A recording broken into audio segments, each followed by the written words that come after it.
Going to keep this one relatively short because there's not a lot going on with this one. It's a Pioneer Laserdisc player. Let's check it out. Here I have a Pioneer CLD-91. This is a Laserdisc player. And the complaint on this, yeah, the glass is missing on the front here. The complaint on this is that the door is opening and closing slowly. So we may have just a belt problem on this one.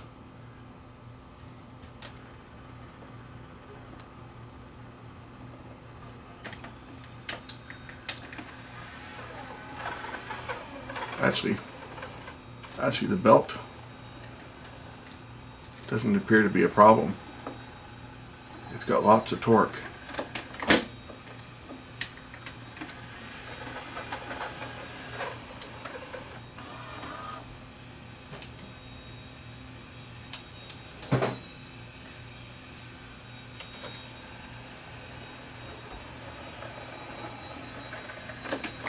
It's just opening slowly. So I think we'll check this out, check the bearings out and the slide and so forth. It definitely has plenty of torque. I'm pushing on that quite hard and it's working. Same with closing. So let's just open this one up and see if I can see why it's opening and closing slowly. The unit apparently works. I haven't tried it, but the unit apparently works. But we'll put a disc in it and just try it out once I take a look at it. So let's see why the drawer is opening and closing slowly, because that's the complaint with this. Incidentally, check out the bottom. It's copper.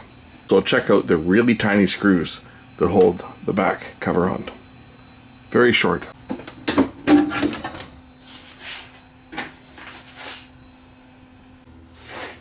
Let's just try this unit out.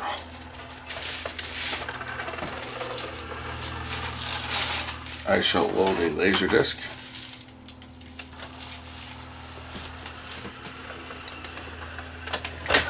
I don't know if this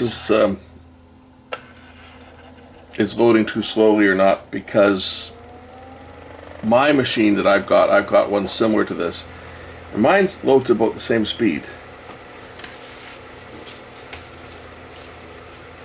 One of the problems with Laserdiscs are Laserdiscs themselves do deteriorate. And here's a disc that's going bad. I'll show you the picture here. This is what's called laser rot. See how noisy the picture's getting? This is what happens to old Laserdiscs. I know it's tough for people to accept that their old discs are fading away, basically. But this is what happens. They just get noisy. It's too bad though, because I enjoyed some of these discs. They're really well done. Aerial photography of Utah and Arizona. Beautiful landscapes. You can see it here. Look at the noise. That's the disc, not the player, because it looks the same on my player.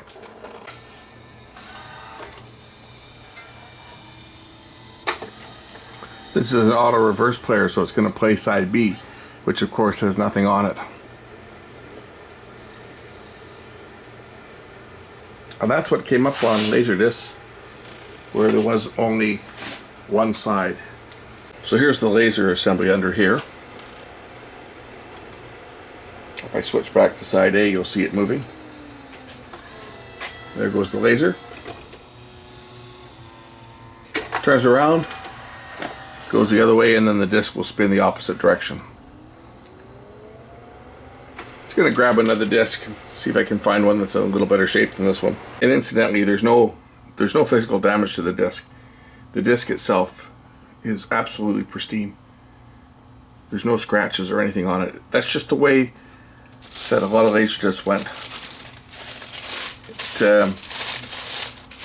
The theory on it is the aluminum reacted with the glue, because the Laserdisc was made in two parts and the two halves were glued together. And the theory is that the glue that they used to bond the two halves together over the years reacted with the reflective aluminum coating and caused it to lose some of its reflective capabilities. And since these are analog, these are not digital, it's creating noise on that modulated laser beam that's being reflected back because they're FM modulated. It's creating noise, and that's what's causing that noise to appear in the picture. Another Laserdisc here, and we'll see how this one fares, whether it fares any better than the other one, but I think this one's probably also in pretty sad shape.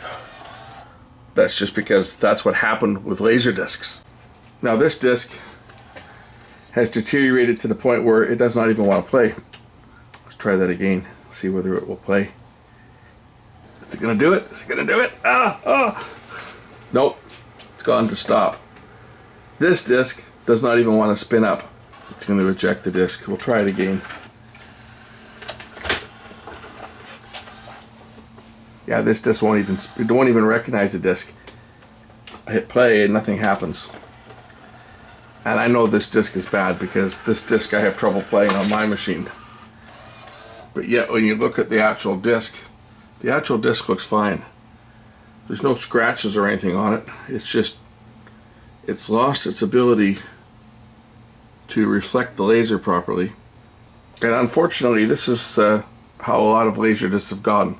Like this disc won't even play. It's rejecting this disc completely. Try the other side, see whether it'll read the CAV side, which is the side that has nothing recorded on it, but we'll see if it'll read that one. Yeah, it's going to spin up on this side. It's going to tell me to turn the disc over.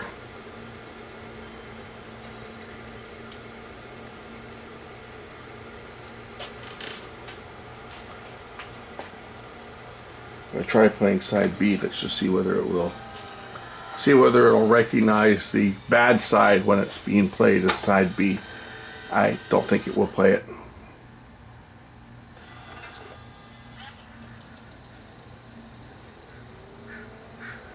But then maybe I'm wrong. Maybe it will. It's trying. I can see the laser moving. Oh, it actually might play it. Once again, the laser rot is showing. Now this disc I have trouble playing on my machine. It skips. As you can see, it's going to start doing it here. You can actually see it in the picture. It's getting pretty noisy. Yeah, see, it's skipping. It's skipping. That's the disc itself. That's the problem with these old discs. And people that collect them are really in for a disappointment when they try to play their collection of Laserdiscs, only to find that their treasured disc that they watched 20 years ago and it played perfect, and then they drag it out and go to play it again and it doesn't play. And I got a lot of discs like this. Some of mine still play perfect, other ones are just like this. They're full of noise, they skip.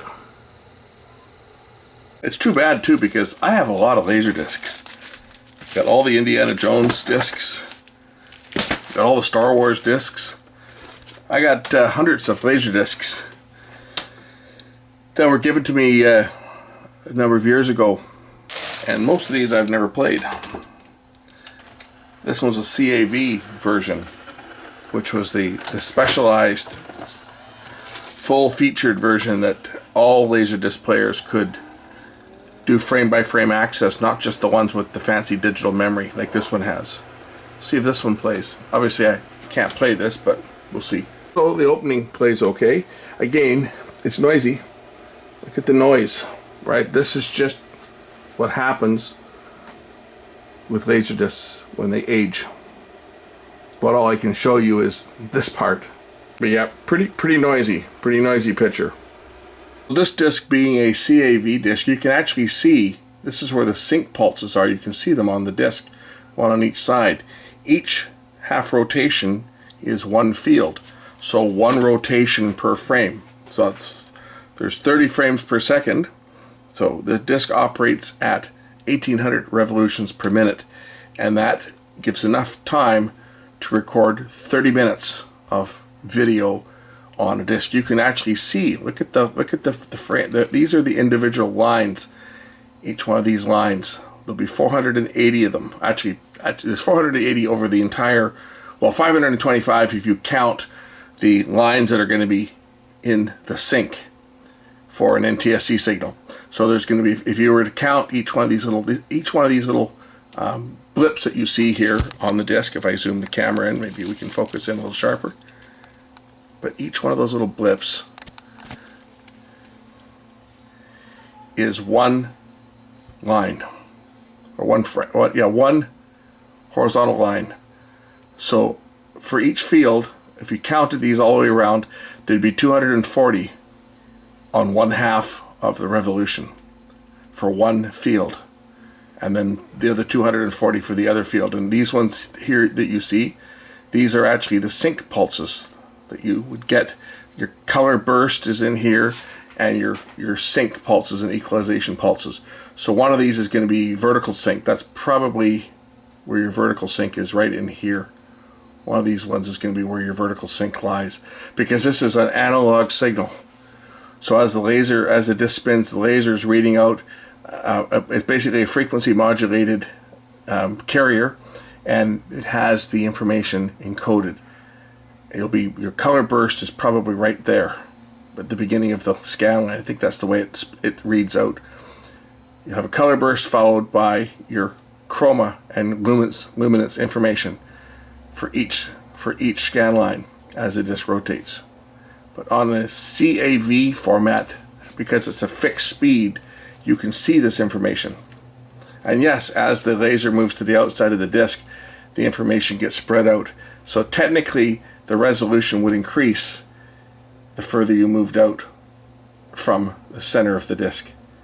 The CLV format, which is the long play version of the discs, and I happen to have a CLV disc here as well.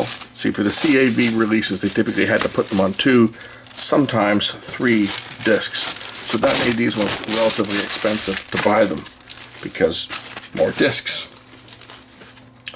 But the CLV, which incidentally the letters stand for CAV, constant angular velocity, because the velocity was constant, the disc was spinning at a constant speed. This one here is extended play, so this is CLV.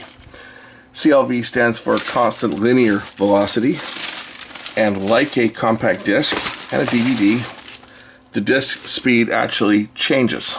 So when the disc first starts out, at the very beginning, it's running at the fastest speed, and you can actually see, if we look along the center of the disc here, you can actually see the information. This is the lead out area here, like the logo and so forth that comes up. And then as the laser starts to move out, you don't see the information anymore. It's staggered because the disc actually starts to slow down. And that's to take advantage of the larger circumference as the laser moves to the outside of the disc. They all start at the inside and work their way out. As you are covering more real estate, you can slow the disc down to continue to have the same reading speed. So as the laser moves out, the disc will slow down. That gives you the same readout speed as far as your video framing is concerned. It also doubles your recording time, so that you can now get 1 hour on a disc instead of 30 minutes. The upside, of course, was increasing the recording time. The downside was you can no longer have special effects such as freeze frame and individual frame playback that you could do with the CAV discs. And that again is just because on a CAV disc, 1 revolution is 1 full frame. So you can just stop the laser and just read the same track over and over and over again, and you'll have a perfect picture, perfect freeze frame. On a CLV disc, there's 1 rotation. Once you start to move away from the center of the disc, 1 rotation would actually be several frames of video. So you can't just pause the laser. You'd end up displaying 3 or 4 or 5 frames or 6 frames of video repeating over and over again. So how they overcame that was on some of the higher end players such as this one, they actually put digital memory. So they stored everything in a digital memory, and that way you could stop it and it would just freeze what was ever in memory and display that until you picked up. So they were able to overcome the CLV limitations as far as the physical playback by making the players a little more complex. But the basic players didn't have that feature. So if you had a CLV disc and you press pause, you were greeted by a blue screen. Anyway, this player was given to me to look at to see if I could do anything about how quick the disc tray loads and unloads. And I don't know that I can do anything on that because it's direct drive, it's driven by gears, and the gears themselves are free turning. There's nothing jamming. Here are the gears down here. The gears themselves are free turning. There's nothing sticking, and there's no belt slipping. So I think that's just the way it is. And I looked at my player, and my player seems to be about the same speed at loading and unloading. It's not sticking. It's got plenty of torque. It could be just the motor itself. It's getting a bit tired. But that's certainly not something that you'd go replacing on a unit of this age. Thanks for watching.